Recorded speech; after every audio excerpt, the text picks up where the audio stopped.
What's up, Internet? Welcome back to Strange Antiquities. In the last episode, we finally solved one that was really giving us some trouble. Looks like we're about halfway through the game, which is great. Let's read the end of the day statement. As his mind roiled in confusion, he watched through his remaining good eye as his partner lunged towards the satchel that contained the casket. To his horror, he saw that his partner's eyes were black. Ooh, okay, so we're getting a lot of black eye situation here. And we made some definitive choices on that last episode also, which we're gonna have to reconcile for. We're gonna find our good ending soon, I'm sure. But this way that we've been handling things maybe is not the right way. Okay, so let's try to find our. It could be that one. That looks close to correct, if not is correct. Let's look around. Let's see, is there any other one that follows the same shape? Doesn't look like it. Let's check it. Yep. I squeeze through a partially collapsed passageway and emerge in a small chamber. Glinting in the flickering torchlight, I catch sight of a pendant draped across an old gravestone. Ooh, I love that one.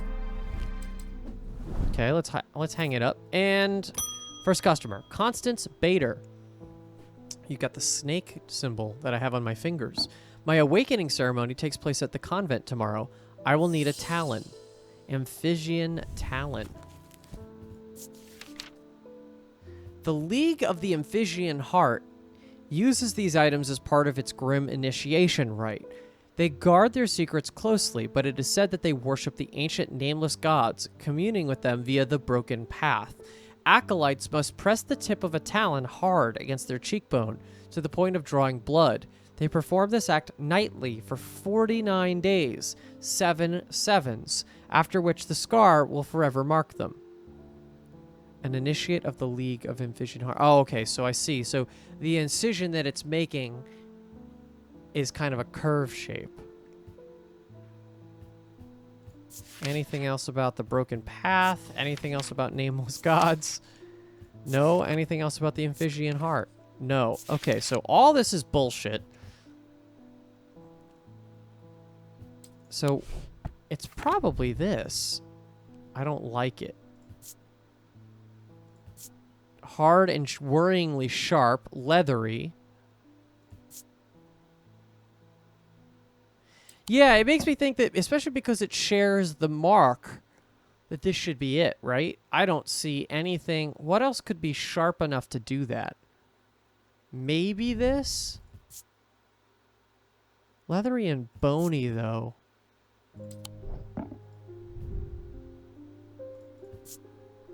Rough, not necessarily sharp. I feel good about this. Let's do it. Yeah, hell yeah, okay. The shape of the nail tips match the scarring on the cheek of the person in the sketch, as well as the snake. It's not going to mention the snakes. It can't profile the customers.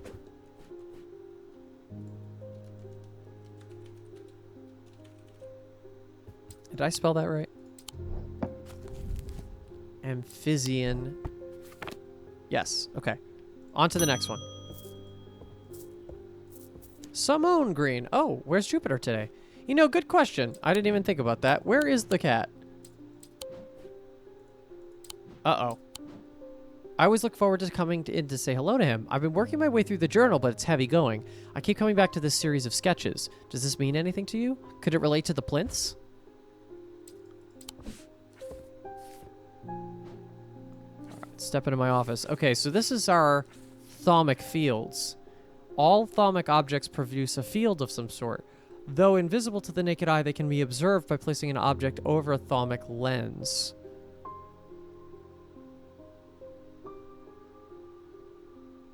So every different type of magic has its own field pattern, and each of these is going to be one of those. Oh, and I see. We're going to have to place one item with each one of those ideas into the thing. Okay. All right, cool. Bonnie Robertson. Uh-oh, she's back. I might come back for that Corvin's Might, and I'm not taking no for an answer this time. Oh, I have come back. Oh, shit. I want a Corvin's Might. Either you give it to me, or you'll never see your cat again! No! Take it to the woods behind Calgarth. Alright, well, I have to go save Jupiter.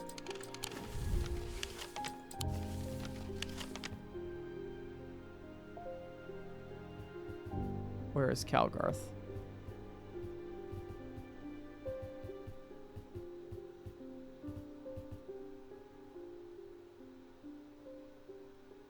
Calgarth Hall 25. That's close enough, a voice says from the shadows. Give me the Corvin's Might, and I might return your cat. I peer into the gloom, but I can't see anyone amongst the trees. I hesitate. I should give her what she wants, but then again, I am a Thaumaturge. I don't always have to do what people want. Perhaps there's a better way to find out where Jupiter is. Oh boy. Do I just let's full send it down this path. Let's not give her the Corvin's Might. Let's do anything we can to not do that. And we have identified the diverging hook, I think. Let's try it. Oh, that's not it. Okay, that's not one of them. So I just have to do better looking on our gems. So this is a striated black, orange, a street orange, and a pinkish.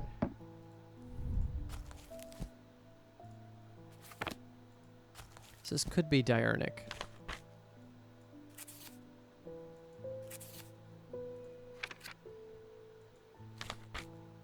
Noctic.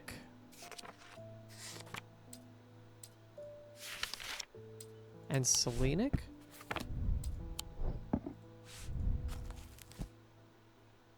Noctic and diurnic, right? Diurnic, if that's orange. Oop, wrong book.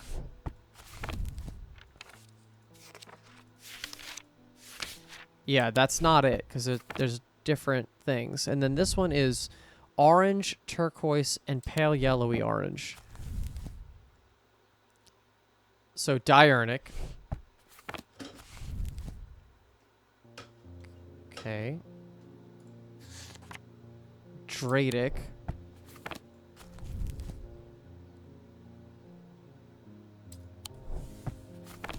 I keep doing that. Too many books. Diurnic, Dradic. And the one in the back here. Wixic.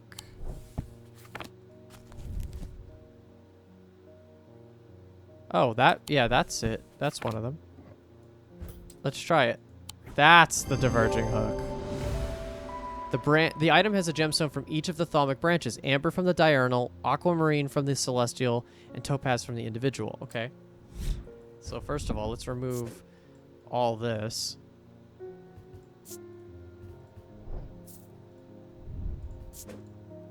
This is for sure the diverging hook.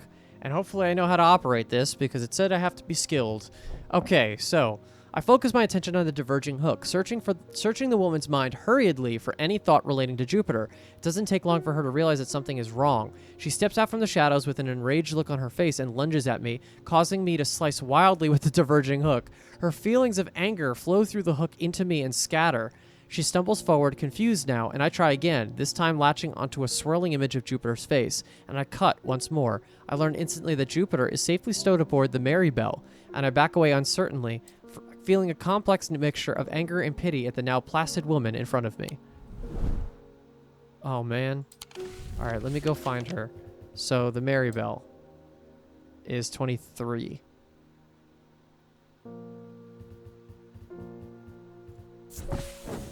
The Marybelle is an old paddle steamer that hasn't been in working condition for many years. There's nobody aboard, or nobody that I can see at least, so I climb over the railing and start peering through grimy windows. As I approach the far side of the boat, I hear a desperate crying coming from behind a windowless door. I try the handle and it opens to reveal an unimpressed cat with mismatched eyes. Jupiter. He springs from his prison into my arms. I hold him tight to my chest, and he rubs my chin with the back of his head, purring with delight. Yay! We rescued him. Okay, our cat is back. Wyatt Collings. I think I've been cursed. 2 weeks ago, I was quietly minding my own business in the Guilty Ram when a stranger came up to me. He handed me a book titled The Changes of Dr. Learmonth before leaving. Something about it intrigued me enough to take it home with me. Ever since I read the first page, I've been having terrible nightmares, and they're getting worse. I spoke to Dr. Robertson, and she sent me here. Oh, interesting. Okay.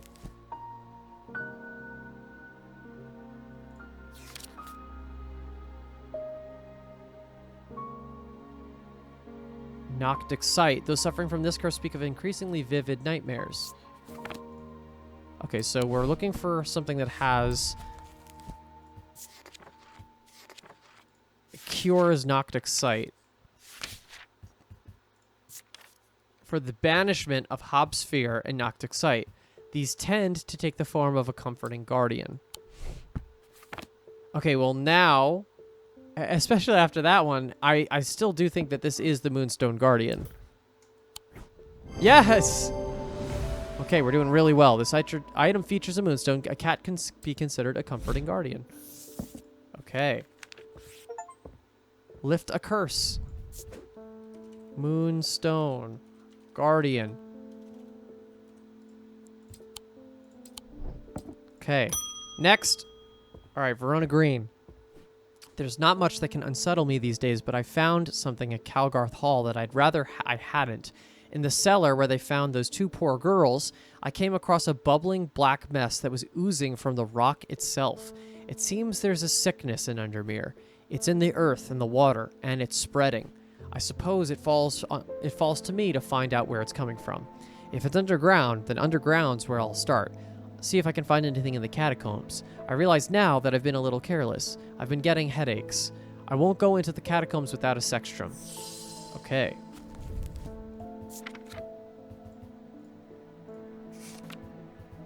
Here we go. Protects against insanity in all its forms. These items, like the mind itself, are not well understood. Well, I'm assuming it's this guy because that's the symbol for insanity. And it's protection against that. I mean, they're getting increasingly easy, but that's because I've actually done the work now. This item features symbols of protection surrounding a symbol of insanity, hinting at its protective properties. So that's our sextrum, okay? All right, and that's the end of the day. I think we flew through that, though. Yeah, we flew through that day. Let's keep going. He tried to use the diverging hook on his partner, as he had done on himself, but he could find no part of him that had not been taken over by the infection. His partner's hands ripped at the satchel, tearing it open and sending the black casket tumbling out.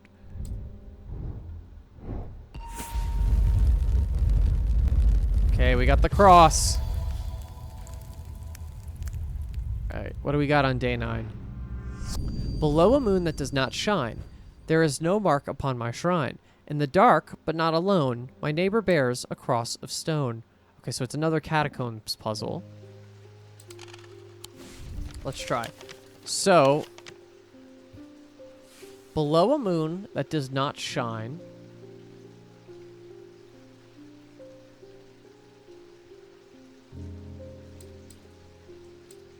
Below a moon that does not shine. So either this moon... This moon... Oh, there's a lot of moons, actually. Uh-oh. Okay. There's no mark upon my shrine. Okay, so nothing is an unmarked shrine. So it could be this one. In the dark, but not alone, my neighbor bears a cross of stone. Okay, it could be that one. This is a strong contender. So under a moon, no markings, in the dark, my neighbor bears a cross of stone. Okay, so how about anything else? This one, there's nothing below it. This one, there's one below it, but it has markings. That has markings. I think I got it. Oh, that could be... No. I'm gonna go with that one. Yep. All right. I find the black blank tombstone without too much trouble, but there's nothing else here. Feeling foolish, I begin to make my way back to the surface when I suddenly see it. Tucked away in a natural crack in the rock wall, a stone totem. This is what I came for. Ooh. Put that one on my shelf. All right. Glad to have you back, buddy. Catherine Walpole. I have traveled a long way searching for an eye of the forest. I've read stories of the Dreyer of old who would hunt in partnership with an eagle. seeking what they see, soaring on the wind. I intend to rekindle this lost custom. Perhaps you know something about it? Eye of Sir Nunos. Didn't I? No, I haven't. Oh, there's other Sir Nunos stuff, right? Yes, the voice of Sir Nunos. Okay, so Eye of Sir Nunos is what we're looking for. Known as the Eyes of the Forest, these ancient artifacts enable one to enter the minds of lesser creatures. It is alleged that Sir Nunos himself wielded an eye. Eyes of Sir Nunos are hard to come by. They are powerful and should not be used carelessly. So Sir Nunos himself... Everything with Sir Nunos has been kind of like deer-ish. They're rare and powerful. And they allow you to enter minds. So, it's going to have something to do with that.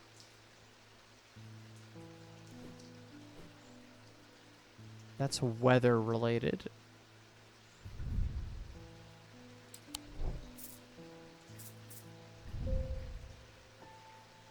Green marble.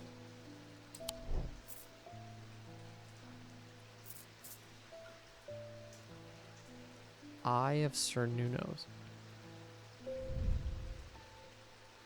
How about that grand gemstone? Stone of earth and of nature. How about of mines? Okay, could be blue.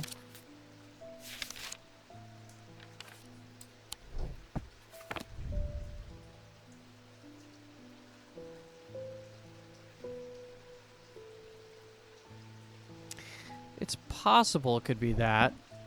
Eye of Sir Nunos.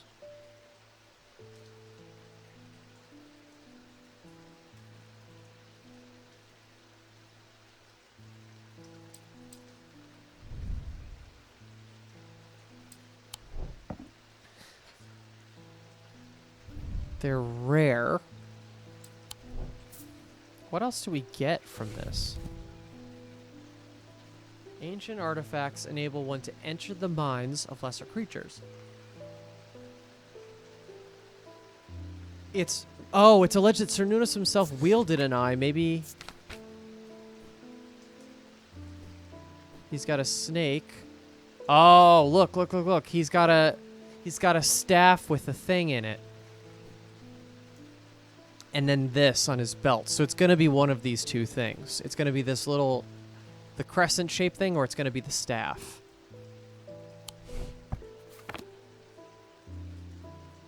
And I'm feeling like that's going to be it.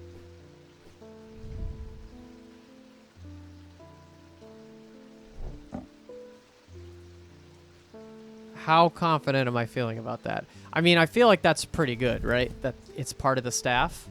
And it's the same shape, too? Yes, it's the same spiral. That's gotta be it. Yep. That was good. I like that one. Using the index in the book, I can find a sketch of Sir Nunos holding an item that looks very similar to this one. The Jade Gemstone, a stone of nature, hints at the connection to the natural world. Yeah, you know what? I'm not loving the gemstone connections all the way through this, because I think that it's very flex. It specifically called out mines, and that had nothing to do with it. But that's okay. Is it one end, then two ends? One end, then two ends. Okay. Let's keep going. Our mailman, David Schaefer. I was expecting to talk with Verona Green this morning, but she wasn't at home. Unusual for her. I hope she's okay. Oh. Okay. If you could spare the time, we'd appreciate your help. There's something unusual in our house. You can't miss us. We're the only detached house on Ruskin. Okay. Ruskin is a street. Ruskin Street. Okay. That one. I'm greeted by a tired-looking middle-aged woman who immediately offers me tea. I gratefully accept, enjoying the social ritual before we meander towards the point of my visit. She leads me up the stairs and into the attic. A single small window does little to dispel the gloom, but our eyes slowly adjust. Then we hear the voices. At first, I think it's the house creaking in the wind, soft murmuring groans that seem to come from the walls themselves. But then I start to feel as though a conversation is happening. too quiet to make any sense of. Okay, so I need one of those hearing artifacts.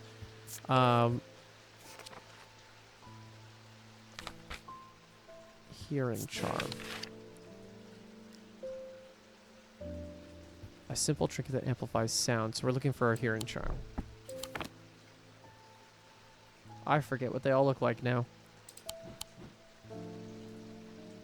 Hearing charm. Let's see if that works. With the hearing charm, I suddenly find myself able to pick up every small sound without difficulty. The whispered voices become clearer, and my heart beats faster as I hear what they're saying. They're discussing a section of the wall where some of the bricks are loose. Carefully, I pull them away to reveal a small cavity. Inside, to my horror, is a human skull, its dark eyes staring lifelessly back at me. At the insistence of the voices, I reach inside the cavity, and my hand closes around an unusual-looking item. Immediately, the voices fall silent, and my heightened senses are left with the whooshing drumbeat of the blood being pumped around my body. Ooh. Look at... That looks cursed, even though it looks somewhat simple. Alright, keep on going. Grenville Pierce. My father's sword has a space in the hilt where a shimmer should go, but he sold it to buy whiskey a long time ago. For whatever reason, he never did sell the sword itself. I wanted to restore it to its former glory. Uh-oh. What is this going to do to the sword? Okay. These objects belong to a series... Oh, these belong to a series of objects that were designed to slot into armor or weaponry. Okay, so it's intentional. They induce calm rage in the face of the unimaginable horrors of battle, allowing the bearer to stay one step ahead. The Knight of Thorns famously wore a shimmer on his chest plate, but it didn't save him from being slain in the Battle of Satherfale of 1356. Armor worn by the Knight of Thorns. Oh, I see. So it's something that's got to fit in that hole. Okay. I might have something to go there. Knight of Thorns. It's the only thing I could see of it, but I think I get it. So it's got to fit in a triangular shape. It could be this, actually. Now that I'm looking at it. Hold on. It's possible it's this. Let's see. Is there anything that's better?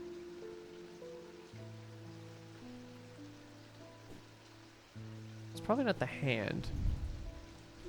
Because it has like pinpoints.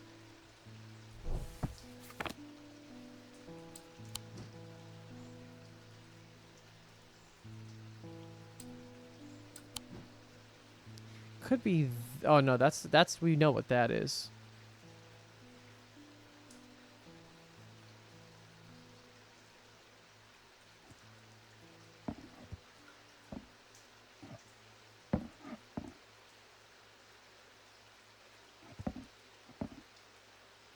Anything else with holes?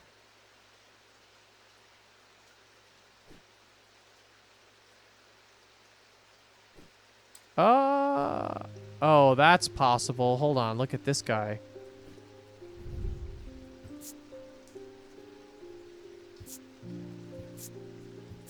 Has the upside down triangle worth of holes. It has a hole in the middle. Yeah, that's gonna be it. I can also move this to over here.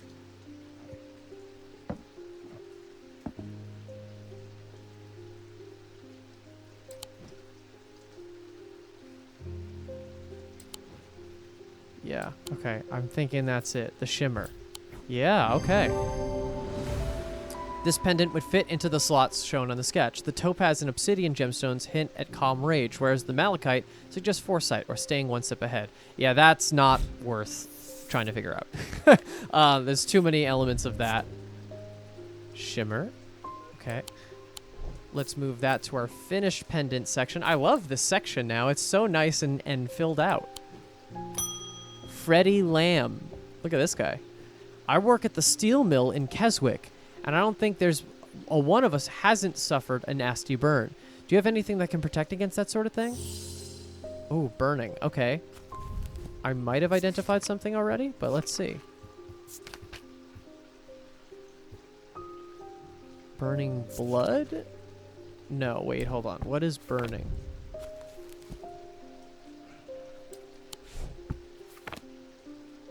Uh...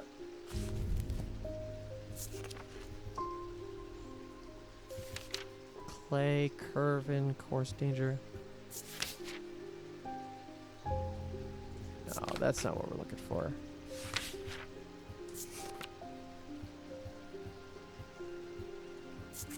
Darkness, death. Gold, guilt, hearing. Insanity, iron, feeling, fear. Fire? Oh, made from basilisk scales, a material known to endure intense heat. These unusual objects can permit the bearer to withstand fire and flame and remain unharmed. They do not, however, offer protection against the deadly basilisk itself. Basilisk scales. Okay. So we're looking for something that has some sort of protection with basilisk scales. Could be this. A brown shard of some kind. Black gemstone, orange gemstone. Leathery. Okay, that helps.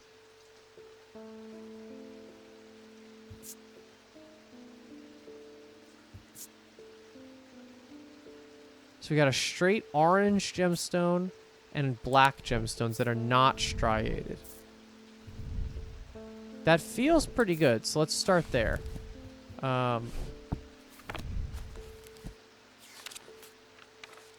Stone of fire, okay.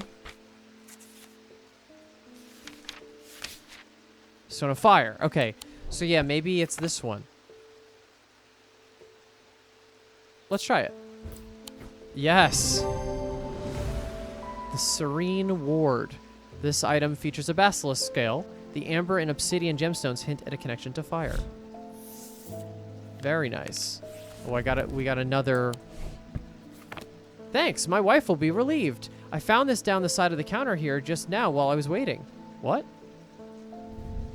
Don't know if it's anything important or not. Serene Ward. Let's just put this as our last one right over here. Yeah.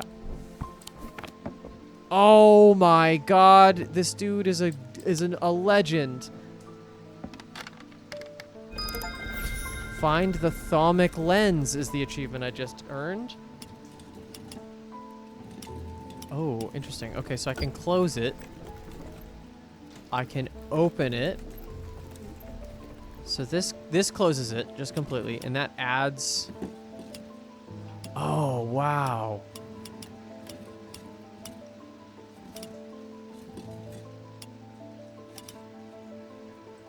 That's awesome. Okay, so I am now going to be able to determine based on what.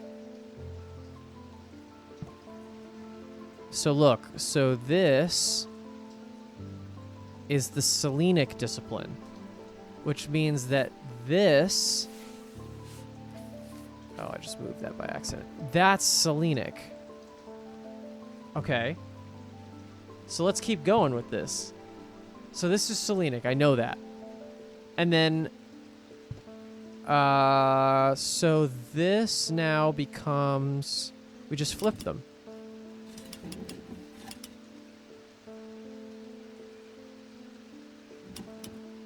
Okay, so that's Dradic. Okay, so Selenic, Dradic. Wow, okay. And then I have different shapes here. So this is now the individual ones.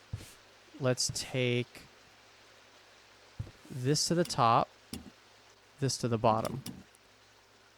Oh, okay, so that's the Mentic one. And now we flip this to down here, this to up here. Okay, so these are not the individual ones at all. How about diurnal? Let's change this over. Flip this around. Okay, so we knew that. That was the diurnal one. That's what this said. And then that must mean that the first one is Noctic. Which means this comes down by one. Yeah, okay, so we have a Noctic, Dradic, Selenic. I don't know what that helps me figure out.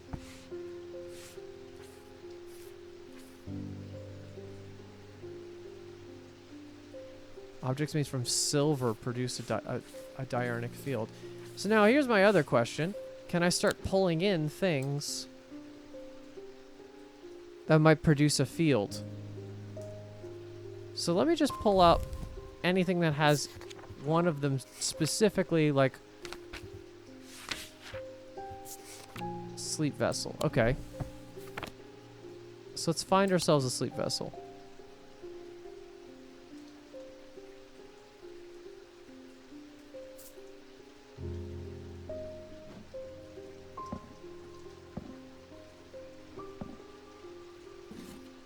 So it's, yeah, it's gonna, each of them, I can see what their symbol is.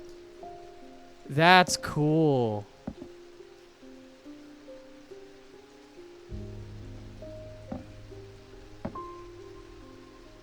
Wow, that's really cool, actually. Right, I could get rid of that, of course. Okay, so now that I have that, I can kind of like... Oh, all right, so I'm looking for something that has each of those properties. Well, that's the first one. That's diurnal. Okay. Let's just pull a couple things from here. Let's see if any of them have what we're looking for. All right, that's the second one. How about... No. No, that's Dradic again. How about anything else?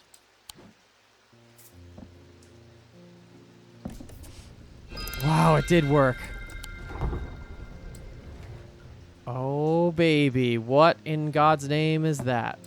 And that looks like the only thing there. Okay. All right, we're getting it now. So that's cleared. Those can stay. That's dead. Okay, and then let's just reinstate all of our stuff back up here.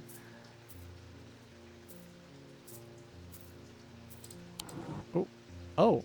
Oh, archive. Cool. Okay. I do have an archive. I didn't actually realize that, I don't think. And then we'll put our cursed stuff down here.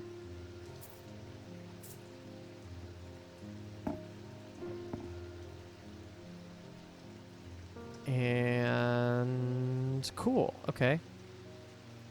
I can maybe spread some stuff out here.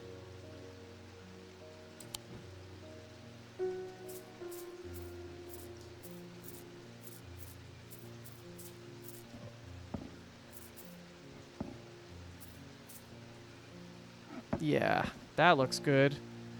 Okay, so that looks much better. All right, I'm glad I did a little organizing. So that's great. So now I've cleared that out. Let's keep going. Audrey Bell. Judgment is coming. We worship the warrior not out of love, but because he is powerful, because he demands our fear. What use is a god that you are not afraid of? Those of us who have read Holgar's teaching have known about the prophecy for a long time, and now the casket will finally be opened. Uh-oh, that's what the story keeps telling us about. It contains his final lesson for those who will not kneel. It contains his retribution against the sinful. It contains his divine rage. My preparations are underway to celebrate his wrath and prove our devotion. For now, a veiled fen is all I require. Veiled fen.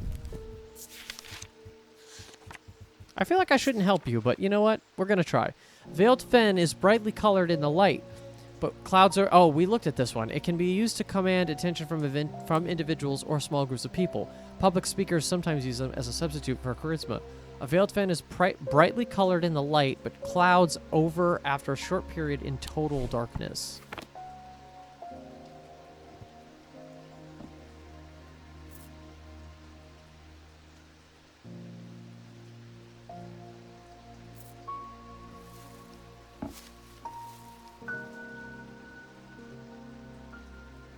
I wonder if it's something that I can like... Oh, I have a thing. Wait, hold on. I think I have an idea.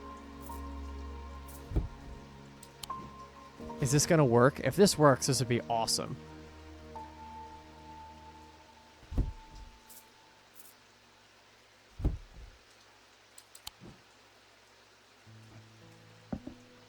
Oh, this is brightly colored, I guess. That doesn't necessarily mean it's brightly lit.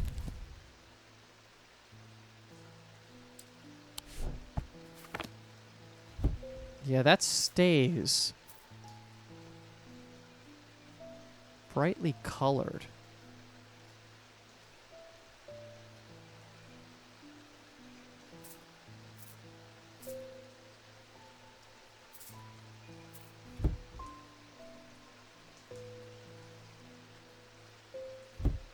Well, that's pretty much the same color.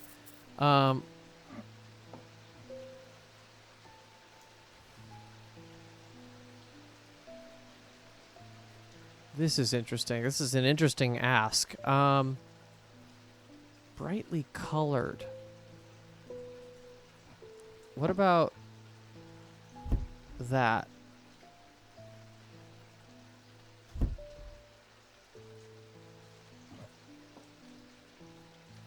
That's decently brightly colored.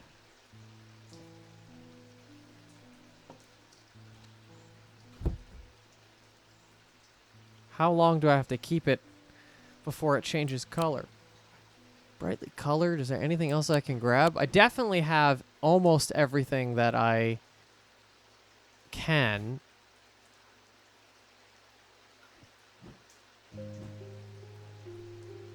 I need this extra counter space. I'm like running out of room here. No, that's not working.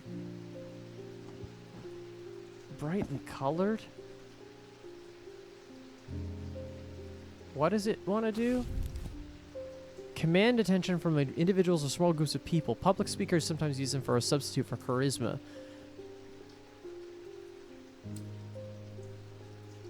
After a short period in total darkness.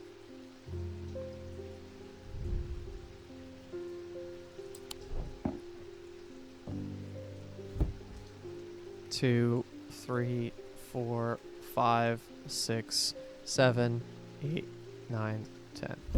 No. I would doubt that they make it anything more than 10 seconds. If this is the way. No. How about this guy? 2, 3, 4, 5, 6, 7, 8, 9, 10. Alright, and then how about this thing? 1, 2, 3, 4, 5, 6, 7, 8, 9, 10. Aha! We got it! Finally, we give this thing a name. This is our Veiled Fen. I was wondering when it was gonna... That's actually not what I thought that thing could possibly be for. That's so funny. But hey, cool. I love the experimentation. That's the best part of these games. Is like working with the items itself to like investigate them. Oh, yeah, I didn't even think about putting it in the drawer. That's a great idea. But I got the cupboard. That I feel good about that. And that's the end of the day. All right, well, that's the end of 2 days, in fact, for this episode. Thank you so much for watching. Please give this video a like and subscribe if you want to see future episodes. We're making our way through this game now, and I feel really good. Despite us probably barreling towards a bad ending, that is okay, because we're probably going to have to play through the game a couple times to see everything it has to offer. Yeah, please check out any other playlists if you want to check out other games that we're playing. As well as any games we've played in the past. We've played a ton of really cool games for the channel, but puzzle and detective games alike. So there's a lot to look forward to and a lot to see in the past. And we'll see you in the future if you subscribe on the next one. Bye, everybody.